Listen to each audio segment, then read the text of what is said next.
There are more than 27 million acres of olive trees on Earth. But most of the olive oil sitting on American grocery shelves might make you believe it's all from Italy. The country of origin rules for olive oil are so loose that a bottle can be bottled in Italy using olives from Turkey, Tunisia, or Morocco and market itself as Italian. And most consumers have no idea. So I picked one brand at each price point and went deep on 3 different companies that each represent a very different bet on where olive oil goes from here.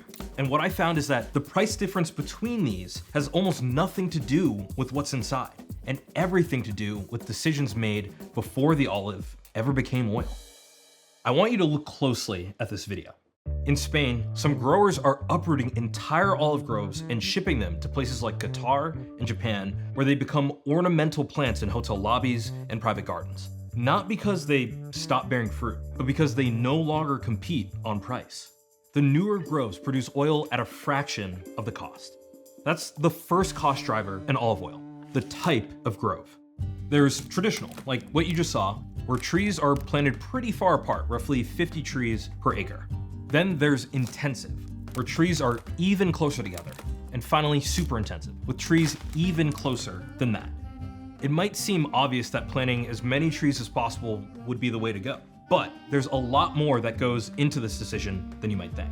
Out of these 3 brands, Pompeian is the one that operates at the cheapest end of the cost curve, sourcing a lot of its oil from high-density groves to produce cheap bottles like this. Oh, whoa.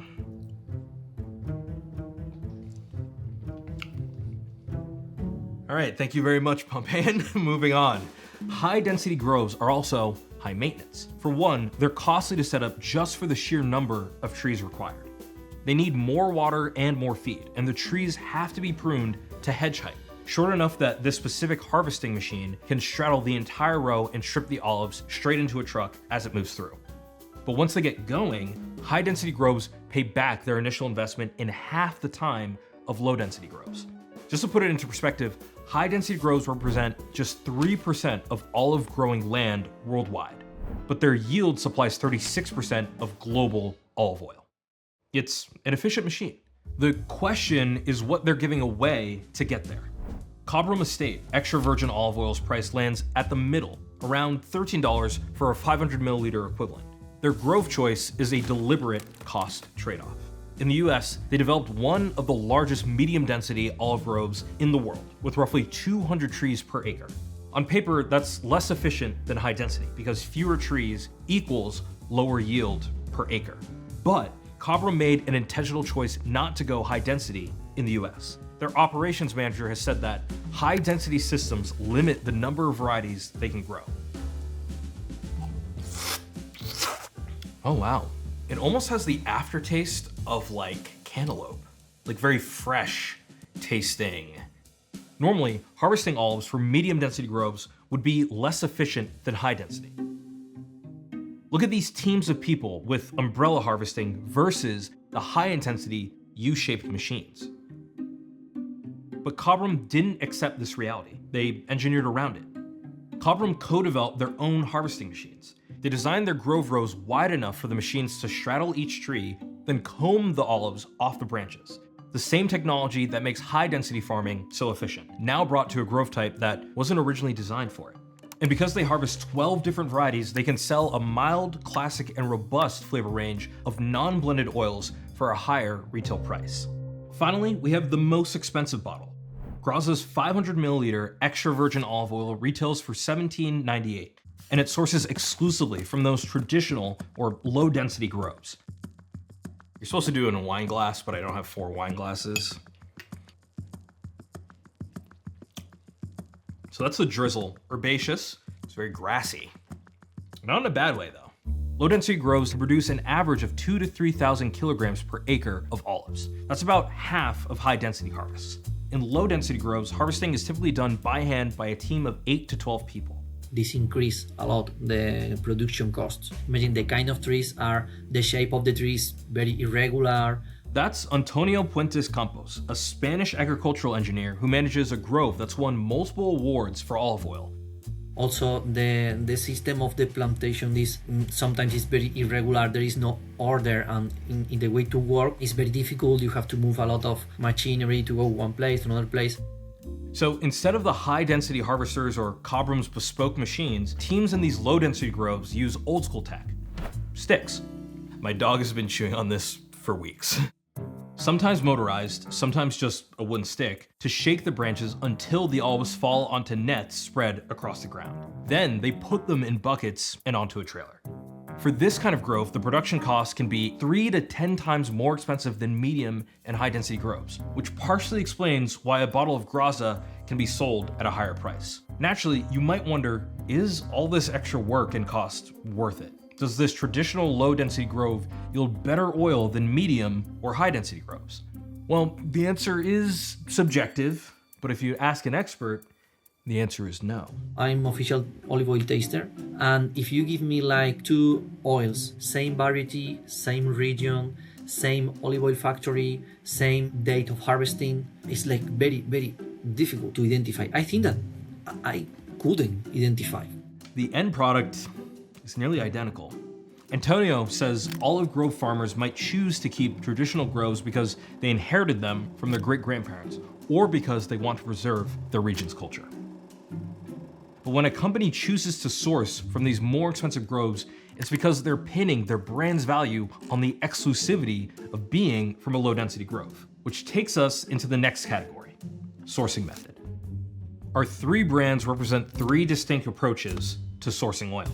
And one thing that keeps coming up as we research these brands is how deliberately each one positions itself on the cost curve. Our team spent weeks documenting the exact pricing maneuvers companies like Graza and Cobram use to command these premium prices. We compiled the findings into this pricing tactics database.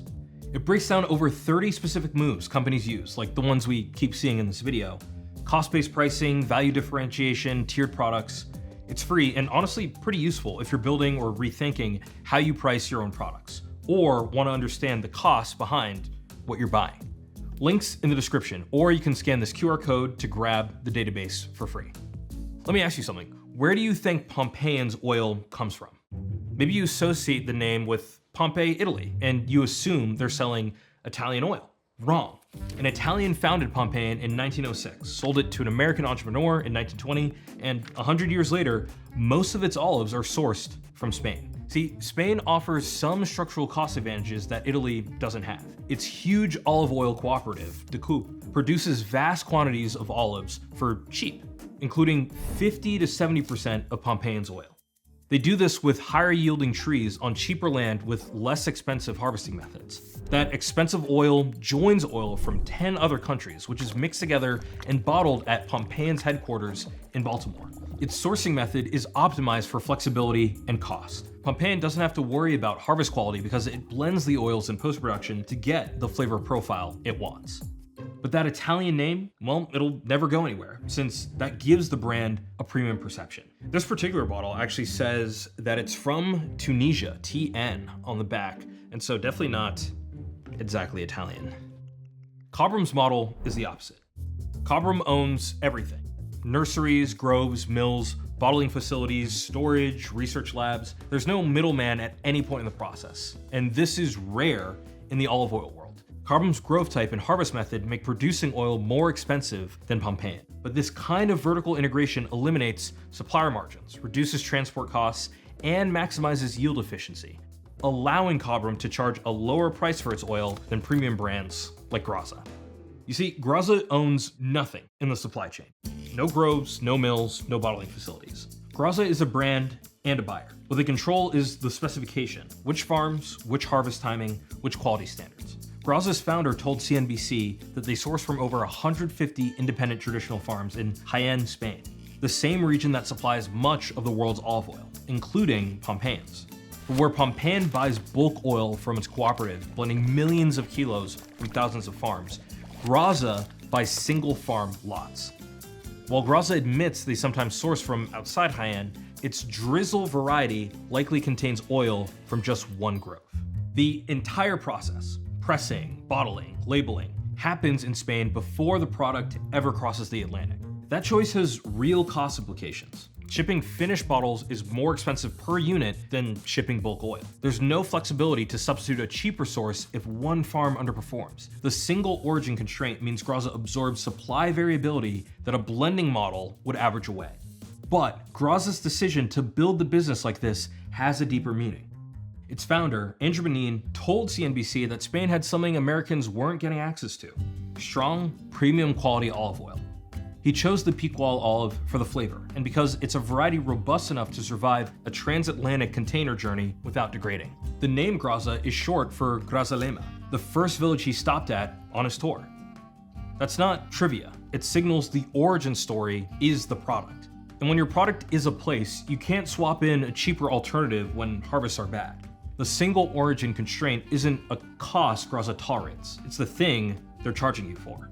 While the olive oil industry in the US as a whole is growing, Graza is responsible for 24% of that total increase, meaning they're winning way more new customers than most of their older rivals. To sum it up, Graza's premium price is partially justified and partially branding.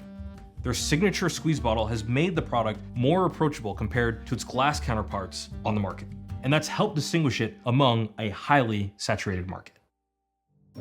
And finally, the single biggest lever controlling both the cost and the quality of olive oil is harvest timing.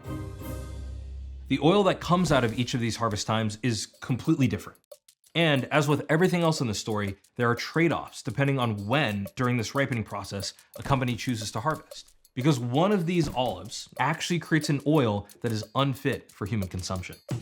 The color of an olive tells us roughly how much oil is inside it. These green ones, they're barely ripe at all, so you'd need way more of them to produce 500 milliliters of oil than you'd need of any of these other olives. The darker the olive, the more oil there is. But you don't want to wait too long, because with these ripest black olives, the trade-off is the oil itself. These ones loosen easily from the branches and can fall to the ground, becoming both damaged and harder to collect, and thus costlier. But the worst part, the antioxidant compounds that protect the oil from going rancid drop dramatically. This actually means that the oil from these latest harvest olives is not fit for human consumption. This oil is called lempante, and the term comes from the historical use of this oil as lamp fuel. But this oil is not entirely without use. Once pressed, it goes through an industrial refining process, heat, chemicals, and filtration to strip out the acidity, bad odors, and off flavors, leaving a completely neutral, odorless, and colorless oil. And then it actually does end up in many bottles of olive oil, like this one from Pompeian. In fact, if you see a bottle just labeled olive oil, it's a mixture of mostly this refined oil and some other olive oil.